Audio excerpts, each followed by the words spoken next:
What is the status of women in the practice of Hinduism? It's a really common question, actually, much more common than you would think. And it may sound like what we're asking is theology. But typically when the question comes up, it's in a search for understanding issues in society. And this is where it's important really to address both aspects. The question says, what's the status of women in Hinduism? Well, in Hinduism, women are revered. It is, in fact, the only major religion of the world that I know of that worships women so directly, so consistently, so specifically. We've got 9 days in the year, the time of Navaratri, dedicated literally only to the worship of the divine feminine. Different aspects of her, different manifestations, but men and women. It's not just women worship women. Men and women spend 9 days in worship of the goddess. But it's also every day. It's not only 9 days. It's just that we also happen to have a special holiday. When you look at what is sometimes called the Trinity of the divine, Brahma, who creates, Vishnu, who sustains, and Shiva, who dissolves or destroys. It's not really a trinity. There's only one God. There's nothing but God. It's just that in creation, there's 3 main aspects. Something is created. That thing which is created is sustained or maintained for a while. And then ultimately it's dissolved or destroyed. This is just the cycle of creation. And so in the Hindu tradition, they've given different aspects to these 3 jobs or tasks or activities, you could say, of the divine. To create, to sustain the creation, and then to destroy that which is there in order to make room for something new. Each of these divine components,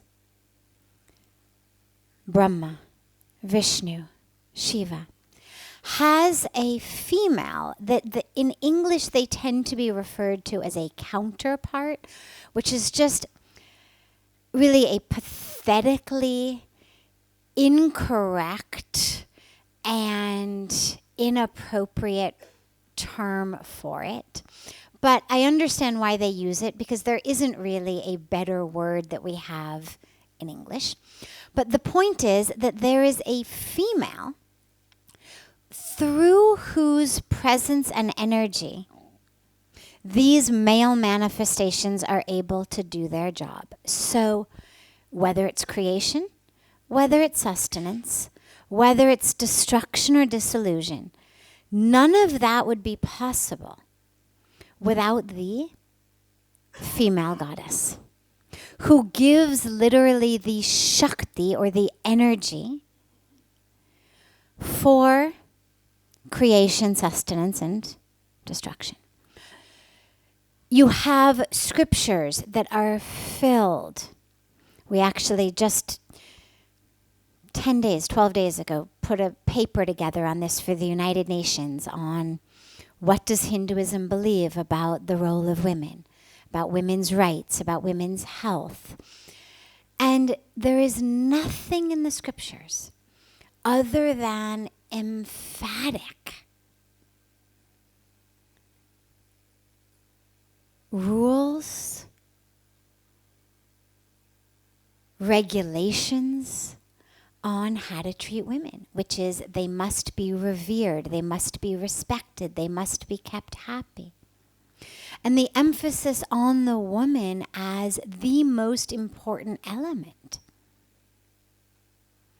in the family structure. So when you ask the status of women in Hinduism, theologically, the status is very, very high, worthy not just of respect, but worthy of reverence.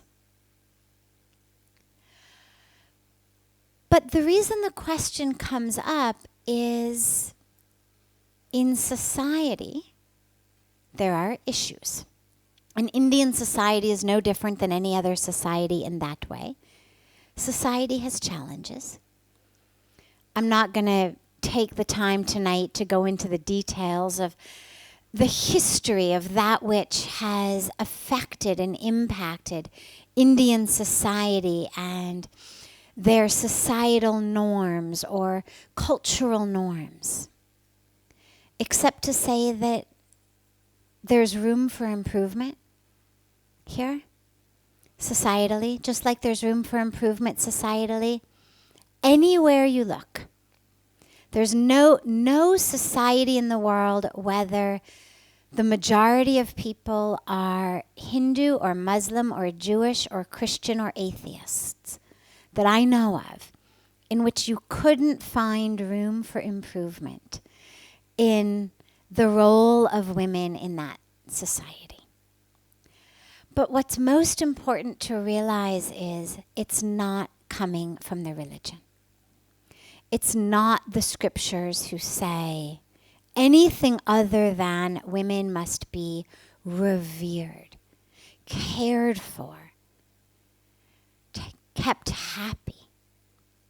That Shakti is the most crucial blessing in your life. So yes, we have societal issues, societal evils, you could even say, social evils.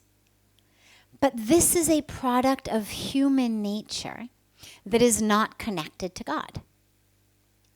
So if I'm Hindu, but I'm not a practicing Hindu, and so I'm not practicing the teachings, forget even just the teachings on women, the teachings on just how to live,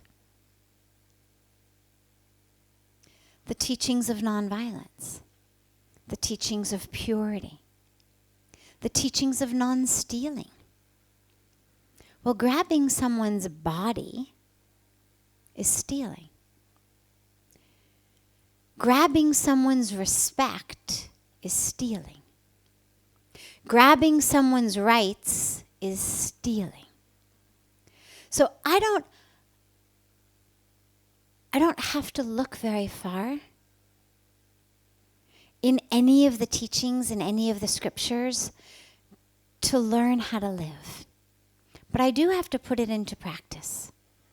And whether our society is primarily Hindu or Muslim or Jewish or Christian or atheist or pagan, it doesn't matter. If we don't put into practice the teachings of our scriptures, we're going to have social evils. We're going to have violence. We're going to have a divide between rich and poor.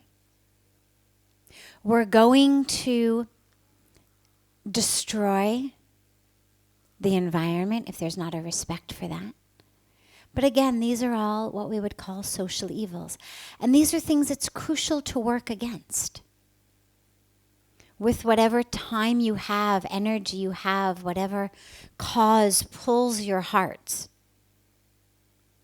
Because it's not only the role of women that's not being handled in society the way it should be. Mother Nature. I mean, any aspect of this creative, divine, feminine component, whether it's a human female, whether it's of adult age, whether it's young girls, whether it's Mother Nature, whether it's Mother Earth, whatever it is, It's not being taken care of and respected and honored and worshipped the way that it should be. So this is something that each of us needs to commit ourselves to, not just with regard to women, but with regard to all of the crucial teachings that our scriptures give us about how to live.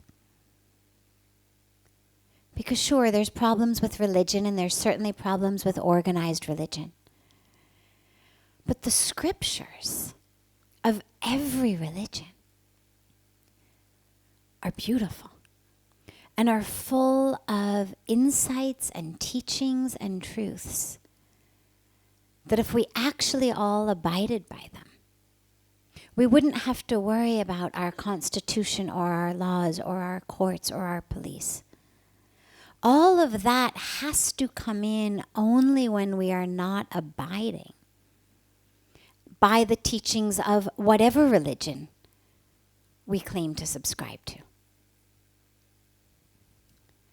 So whatever your religion is, if you really follow it, and if you don't have a religion, no problem, make yoga your religion. Yoga gives us the 10 commandments of the Yamas and Niyamas. It's more than you need for your life. Wherever you look, we have to really take these in, because otherwise you see what happens here, which is a religious teachings, religious canon that gives you the right way, and then a society that seems to be the exact opposite of that. That has nothing to do with theology and everything to do with just the perils of human nature. And the perils of human nature not abiding by our scriptures.